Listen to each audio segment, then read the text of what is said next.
Hey guys, welcome back to this channel. In this game we're going to flip sides on the Alekhine, and we're actually going to play against it with the 4 pawns attack. And we're going to see an interesting move by black that leads to a queenside castle position for him. And you're going to learn some really good ideas for how to play in the 4 pawns attack. So if you're looking for the best way to fight against Alekhine's defense, where black plays this knight f6 on move 1, then I definitely recommend the 4 pawns attack, which goes like this. And so it's characterized by this move f4 here, where we're going to build up this big, strong pawn chain in the center. And after black takes, of course we're not going to recapture with the d pawn and allow black's queen to take us, forcing us to lose our castle. So that the whole purpose of f4 is that we're going to take back with this move. So doubling the attack on the d4 pawn, and what you want to do is you want to avoid going with knight f3 here. Knight f3 immediately runs into bishop g4, pinning the knight to the queen, and now we're in trouble, and we're going to end up with a weakened pawn structure over on the king side. So what you can see here is if knight to f3, bishop g4, what we have to do here is we can't play the bishop, we have to defend this pawn.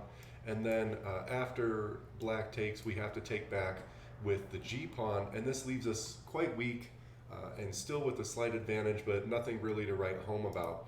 So after the knight to c6, the best move for white, and it's not even close, you gotta know this one, is going to be bishop to e3.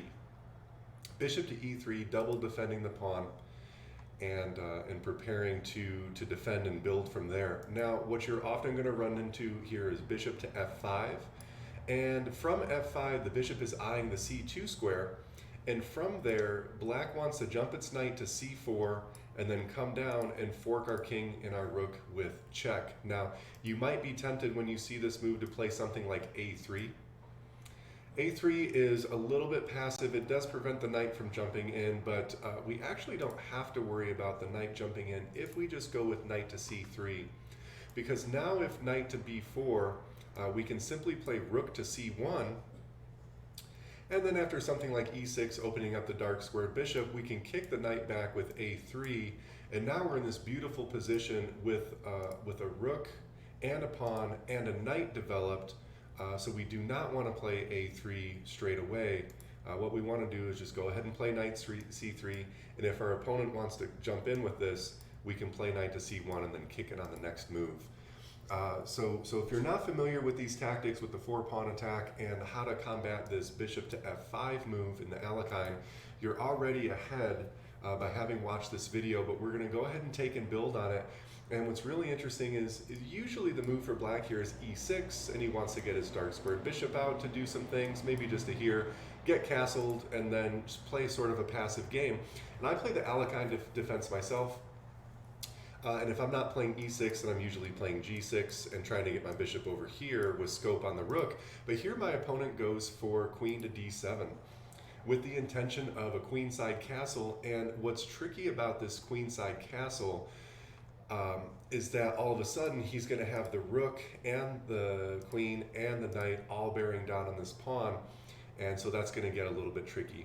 Okay, so I go ahead with knight f3 here, defending the pawn, and here my opponent plays bishop to g4.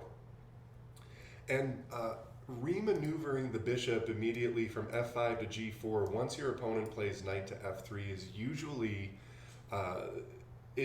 okay in the Alekhine defense when you're playing with the black pieces. In this line, it's actually not that great, and it's not great because of a deep continuation for white.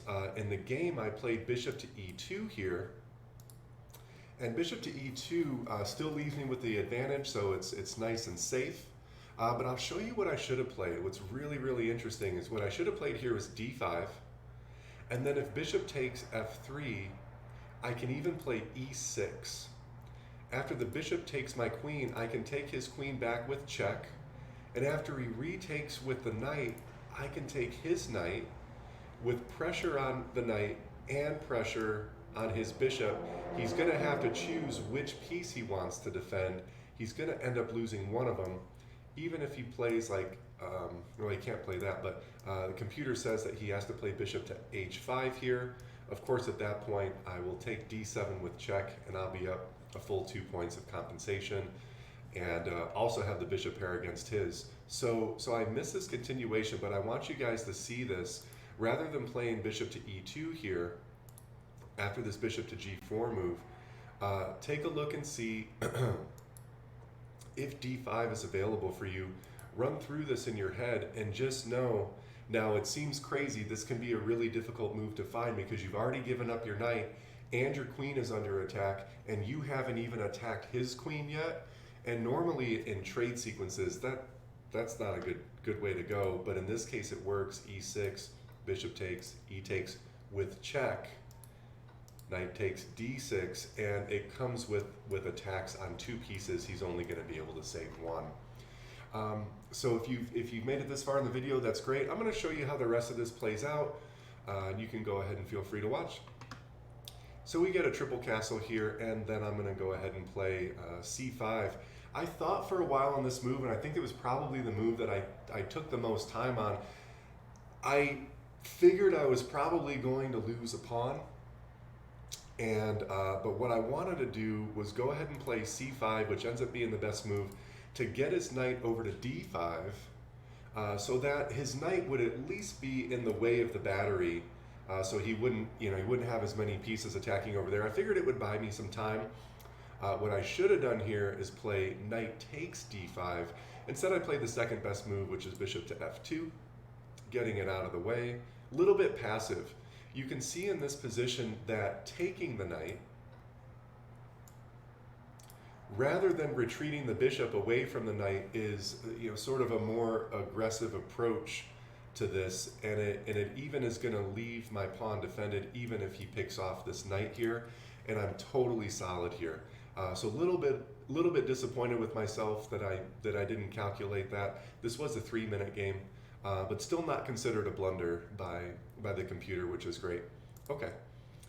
So he jumps in with knight f4, and in this situation I castle. We're basically just at an even game now. Even game on the analysis, but I do have a spatial advantage, and he has 2 pieces that are completely undeveloped, and he's not... He's several moves away from his dark squared bishop being able to do anything in this game. And that's one of the drawbacks of him deciding to play this queen d7 move, which wasn't bad. It was the second best move in the engine, rather than what a typical Alekhine player would play in that situation, which would be e7 or possibly, e6 or possibly even g6. Okay, so we get bishop takes, and we get knight takes f4 here. But already we have some really good things working in our factor. What I considered in this position is I considered playing c6, which the engine says is the best move. But I figured his knight would just take it, and then we trade queens, and I didn't think that was going to be good for me. Apparently playing c6 here is a really good idea, and he shouldn't take my queen. So this is something that I got to take a look at too. So for example, if we play c6 here, and he plays knight takes c6, then we have queen to b3. We have queen to b3. We also have queen to a4. Queen to a4 is going to come with an attack on the knight on f4.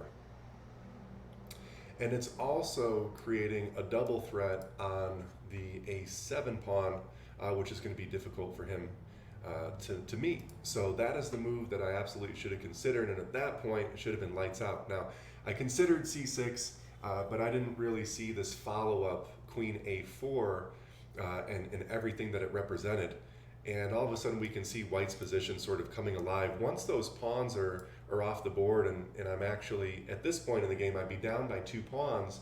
I'm only 1,700 rated, so 1,700 rating players, we can understand positions where we're down a pawn and we still have an advantage, but it's hard to sell us on the idea that we could be down 2 pawns and still have a very, very decisive advantage. So anyways, good continuation there. He takes, and I don't see anything better than to just take with my queen, and he takes with his rook. And even in this position, the engine likes black's position, but I liked mine a little bit better in this situation. I have 4 pieces developed in the board, 2 pawns, 2 minors, and my rooks are connected. And he still is dealing with this dark squared bishop and rook that are stuck back there. So I begin just some remaneuvering. I'm trying to just get him to kind of move his rook around a little bit, trying to see if he can find the best square to put his rook on. The best square for him to put his rook on here is b4, and that's the move that I was actually anticipating. I was going to meet rook b4 with knight takes a7 check potentially, or just defend the knight with something like a4, and then I'm working my pawns up the board and gaining a spatial advantage. But instead he plays rook to a4 and immediately gives the advantage back to me. Now, you guys know, if you've watched my other videos, I'm a big proponent of attacking your opponent's queen, because the queen is such a valuable piece that when she's attacked, more often than not, you have to respond to it. 80 to 90+% of the time, in my rating range, when your queen is under attack, you need to do something about it. It's not something that can be ignored.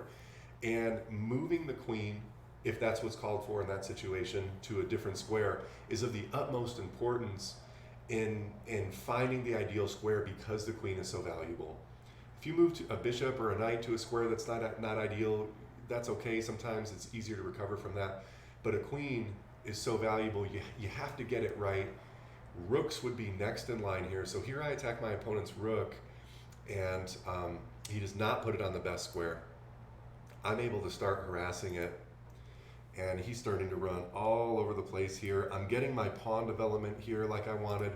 He starts to play c6 to cut it, and now we're just massacring him. I mean, look at this rook. Look at this terrible rook over here.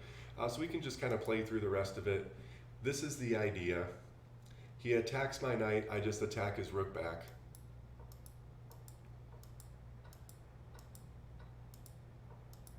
And this move here as well, this e6 move, now his rook is going to be trapped. It's not going to be safe on any of these squares here with my next pawn push.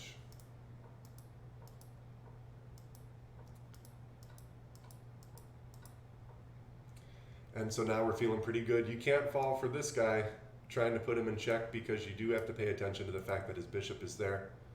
So we'll go ahead and get the check this way.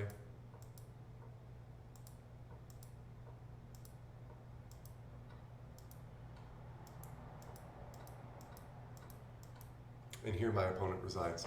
So hopefully you guys got something out of this to sort of backtrack here and go through the opening again. This 4 pawns attack is where it's at. It is probably the strongest way to play against black in the Alekhine. And you just need to know that in this position here, you're going to play bishop to e3, absolute best move. And with bishop f5, there's nothing to worry about. You play knight c3. You've got this beautiful, beautiful advantage. And there you have it. So when people play the Alekhine defense against you, this is the best way to fight against it. You have space advantage. You hold on to the d4 pawn and do some other things and go end the game and rock their world. Hope you guys enjoyed. Smash the like button if you want to come back for more, and I'll see you guys on the next one.